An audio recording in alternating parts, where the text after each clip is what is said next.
बस करता है।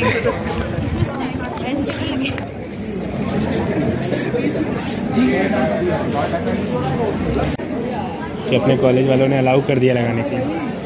बना हुआ है, पिछले साल ही हुआ था। हाँ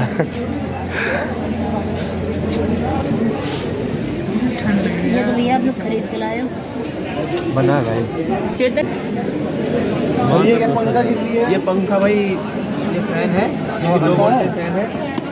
जो नॉर्मल फैन होते हैं वो 60 वाट पे चलते हैं, ये 15 वाट पे चलता है। वो भी मैक्सिमम कैपेसिटी की 15 वाट नहीं, 10 पे चलता है ज़्यादातर। और उसकी जो RPM है, जो RPM प्रोड्यूस करता है वो लोड के साथ में करता है 600 और बिना लोड के साथ 6000 करता है। और जो नॉर्मल फैन होते हैं वो 350। इसके अंदर साउंड भी आता है, ऑडियो वीडियो दोनों, मतलब इनबिल्ट रिकॉर्ड हो सकता है। अभी हवा में तो फ्लाई करके नहीं शो कर सकते, अभी भी कर सकते हैं क्योंकि वैसे यहाँ पे बहुत भीड़ है। मतलब रन हो रहा है ना। और सारा कुछ पीसी से ही मतलब मैनेज है या फिर प्रोग्राम वगैरह से? पीसी पे हम इसकी कोडिंग वगैरह करते हैं। हाँ। ये हमने खुद डेवलप किया ये वाला। तो इसका कोडिंग हमने पीसी पे करा है। इसका क्या नाम है? इसका हम बोलते हैं एक्सड्रोन। एक्सड्रोन। हाँ, ये एग्रीकल्चर यूज़ के लिए, पर्पस के लिए यूज़ करा जाता है।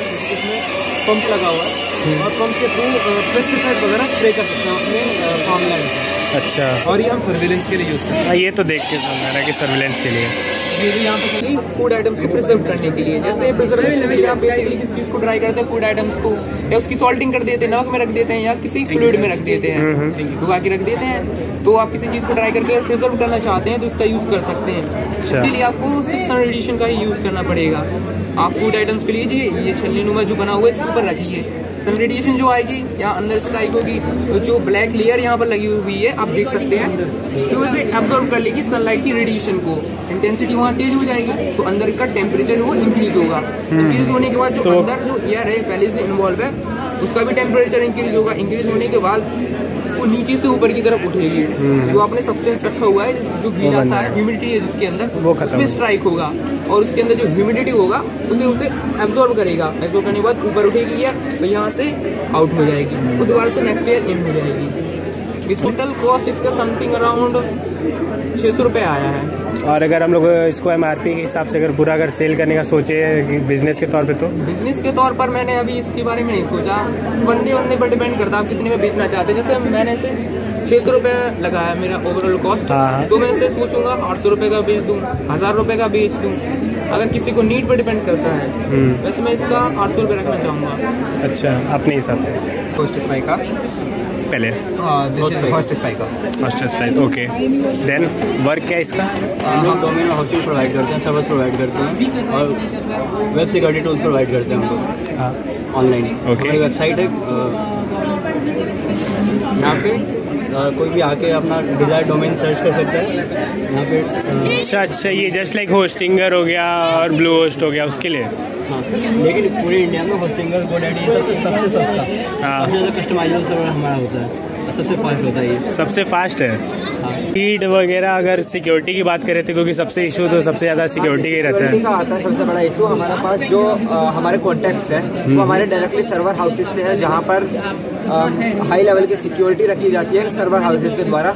और जो आप लोगों की वेबसाइट या फिर आप लोग कुछ होस्ट करते हैं इसके ऊपर, हम लोग उसको खुद पर्सनली मैनेज करते हैं इस चीज़ को। डेटा बताएंगे आपकी, डेटा कैसे स्टोर होगा और डेटा को आप मैनेज कैसे करेंगे, या फिर टीम होगी आपकी कोई? जो हमारा डेटा है, जो आप लोगों का डेटा है या कस्टमर का डेटा है, क्लाइंट का डेटा है, वो डायरेक्टली हमारे सर्वर्स पे सेव होगा, जो कि ऑल ओवर द वर्ल्ड हमारे जो सर्वर हाउसेज है उनसे कॉन्टैक्ट्स हैं, उनके अंदर वो डेटा सेव होगा। यूज़र अपने आप उसको मैनेज कर सकता है हमारी वेबसाइट के द्वारा अपने क्लाइंट एरिया में आकर। जब वो उसको बाई करेगा तो उनके लिए क्लाइंट एरिया एक्सेस हो जाएगा। बात है ये कि अगर जैसे कोई क्लाइंट है वो यूएस का है, हाँ जी, और आप यहाँ से इंडिया से सर्व कर रहे हो सारा डेटा सर्वर से लेके वहाँ तक का, अगर वो वहाँ से कोई डोमेन ले लेता है, एक सर्वर परचेज कर लेता है, तो उसकी स्पीड आप कैसे मेंटेन करेंगे फिर? देखिए, जो वो आप लोगों की नीड के ऊपर डिपेंड करता है कि मान लीजिए आप यहाँ पर हमारे साथ इंडिया में नीड नहीं, जैसे अब क्या है कि क्लाउड फेयर है तो क्लाउड नेटवर्क बना होता है, तो हर एक कंट्री से कहीं से भी करे तो CDN के थ्रू जो होता है कि वो ट्रांसफर हो जाता है डेटा। तो अगर आप इसमें CDN यूज करते हैं तो फिर तो इसकी कॉस्ट हाई हो जाएगी। नहीं, कॉस्ट हाई नहीं होती, क्योंकि हम लोग जो है CDN जो हम लोग लेते हैं कंपनी से, हाँ, वो हम लोग बल्क में लेते हैं, तो हम लोगों को जितनी कम कॉस्ट करती है, हम लोग अपना बहुत लो मार्जिन निकालने के बाद में हम लोग बहुत मतलब मिनिमम मार्जिन निकालते हैं, जिससे कि हम लोगों को भी लॉस ना हो। देन उसके बाद में हम लोग सेल करते हैं। चलिए ठीक, काफ़ी बढ़िया है, थैंक यू। होता है 3 एक्सेस जायरोस्कोप की तरह। अच्छा, एक्सेलरेशन भी डिटेक्ट कर सकते हैं, लेकिन एक्सेलरेशन डिटेक्ट करने के लिए पूरा दूसरा फंक्शन बनाना पड़ेगा। इसका कोड ओपन सोर्स है, तो उसे बाद में कोई भी चेंज कर सकता है और कोई भी बना सकता है। नॉर्मली किस यूज़ के लिए है ये, अगर यूज़? इसका नॉर्मली मतलब मल्टीपल यूज है। फिलहाल मैंने जो इस्तेमाल कर रखा है gesture cognition word speech synthesis के लिए, मतलब sign language to speech synthesis. अच्छा, और इसका इस्तेमाल किसी भी चीज़ में करा जाता है, जैसे ये फ्लेक्स सेंसर के थ्रू रेजिस्टेंस होता है, और जितना तुम बैंड करोगे उतना वो कम होता चला जाएगा रेजिस्टेंस। और इसके थ्रू जो 3 एक्सिस जायरोस्कोप है, उससे तुम अपना हाथ की एक्सेलरेशन और हाथ की जो पोजीशन है वो डिटेक्ट कर सकते हो। जैसे तुम 100% किसी भी चीज़ को कंट्रोल कर सकते हो। यूज़र फ्रेंडली है ये काफ़ी, अगर यूज़र फ्रेंडली नहीं हुआ तो फिर? न्यूमेरिकल आउटपुट है और लर्न करने में आसान है, वो क्या होगा अलग अलग जगह। ओके, ठीक है भैया, थैंक यू। कुछ नहीं आएगा, जहाँ पे जो सेट कर दोगे वही वहाँ पे उस हिसाब से मतलब बात करेगा, तो वो न्यूमेरिक वैल्यू देगा। फ्लेक्स सेंसर की भी न्यूमेरिक वैल्यू आती है, और जो जायरोस्कोप है एक्सेलरोमीटर की, उसकी भी न्यूमेरिक वैल्यू आती है। नेम क्या इसका आपने जो रखा? इसका है gesture recognizer. Gesture recognization, okay, ठीक है।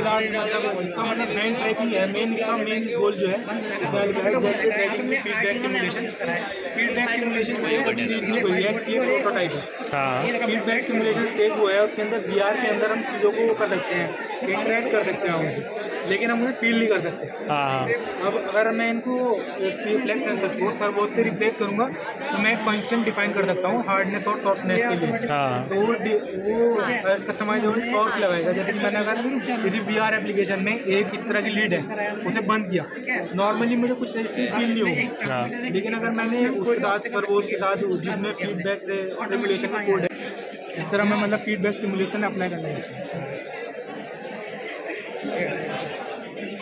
ठीक है, थैंक यू। हाँ, ये हेड जैसे कार है कि हाथ के मूवमेंट को समझेगी किस तरफ जाने के लिए कह रहा है, देन हमारी कार मूव। नेम क्या दिया भैया आपने इसका? Gesture car. जेस्चर का, उन्होंने जेस्चर मोशन दे रखा है।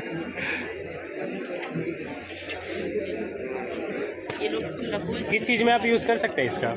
ये एप्लीकेशन है हमारे सबसे, ये मेनली हमने इसलिए बनाया है कि ह्यूमन रिस्क जो था हमारी लाइफ में, जैसे रेस्क्यू टीम्स हैं, कमांडोज हैं, और भी नॉर्मल चीज़ें हैं। जैसे हम लोग कहीं टूर पे जाते हैं तो हमें अपने घर का डर रहता है, चोरी ना हो जाए, तो हम इसे एज अ स्पाई, अच्छा, एज अ अल्ट्रावेव सेंसर्स के through.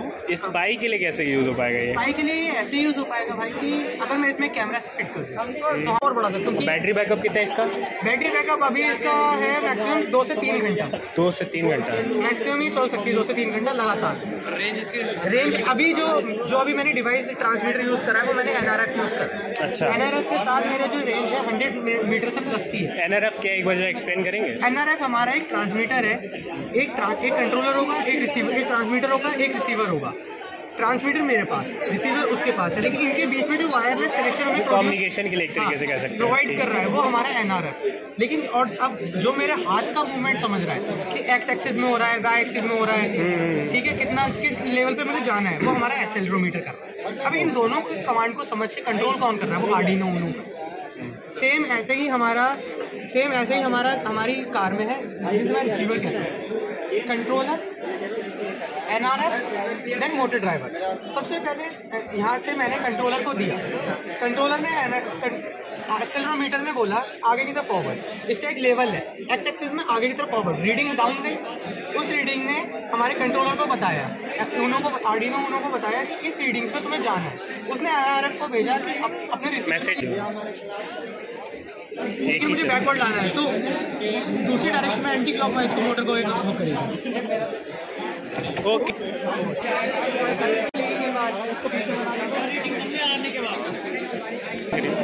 This is a smart switch board.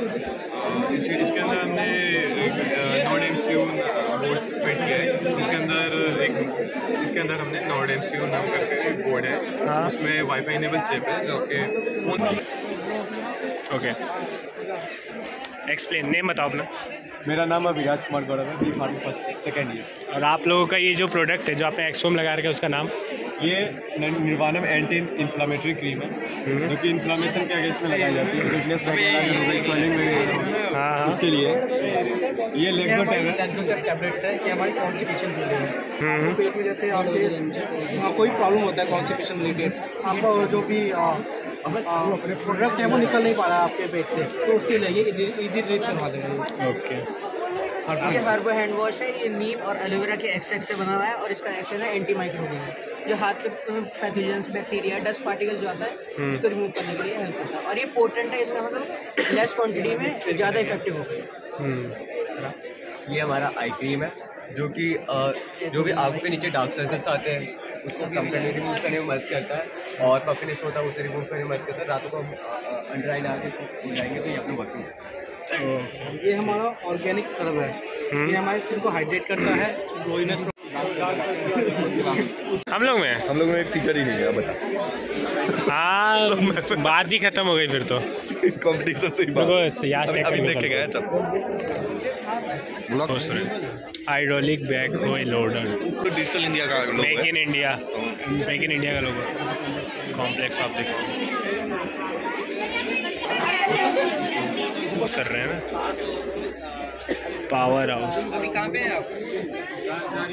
20 रुपये वाली बैटरी मैंने।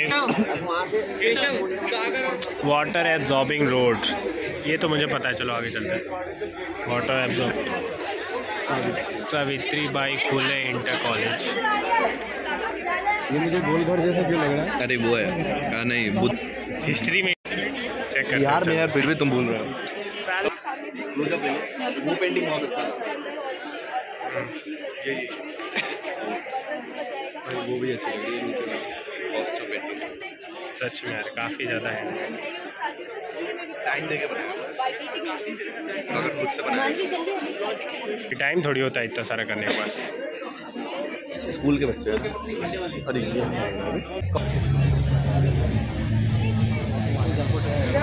अरे वो डांस चालू हो गया। चल हाँ मैम से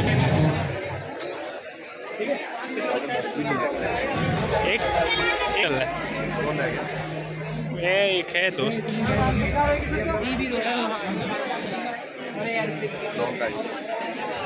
आपको समझ में नहीं आता।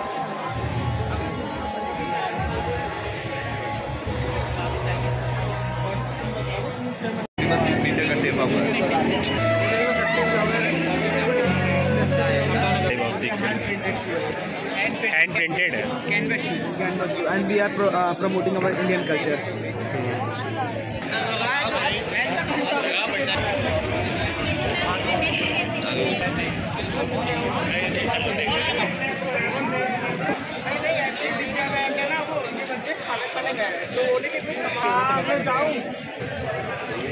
वो दुबे बुक का नाम जिंदगी का सफरनामा और मेरी नज्म।